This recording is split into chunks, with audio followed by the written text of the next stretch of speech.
So U.S. farmers are no different than any farmer anywhere in the world, and this same basic philosophy has been for generations. We start out the year, we're extremely optimistic, and we want the best technology that's available.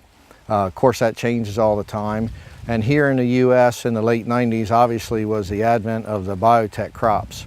So we started in 1998 approximately with the Roundup Ready soybeans.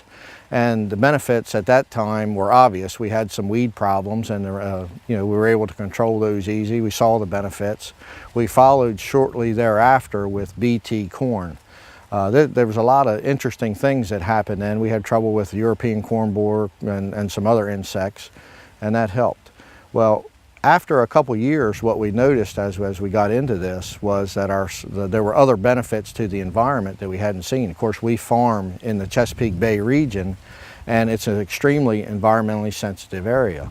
And we have the obligation to do our part for the environment when it comes to water quality and conservation and measures of the soil. And so what we noticed after a couple years of doing this was our soil health actually increased. The BT corn obviously targets the certain species of insects, and our beneficial insects were doing well. In other words, we got an increase in earthworms and the beneficial bugs. So as this worked, we start to see our soil microbes actually increase.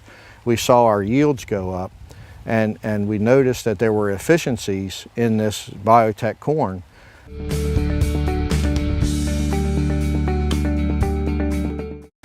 Well, what we noticed was with no insect damage or less insect damage, that in storage our quality was better, coming out was better. Whenever you have insect damage to a crop, it's a host to start other mycotoxins and whatnot. So we didn't really realize that when we started, but it actually turned out to be a benefit.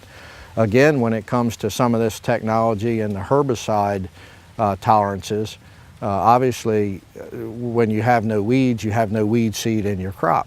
So as an end user, you're not buying weed seed, and obviously that's a direct benefit.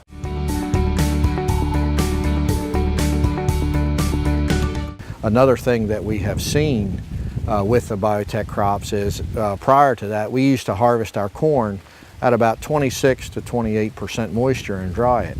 And at those high moistures, we had to run high heat and a lot of air to get the corn dried down to a storage level, which is 14.5 to 15 in this area.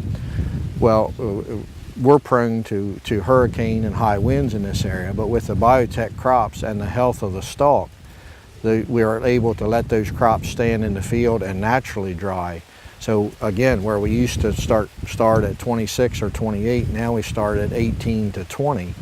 And in some cases, it takes very low heat or even no heat at all, just natural air to dry the crop down to a storable condition.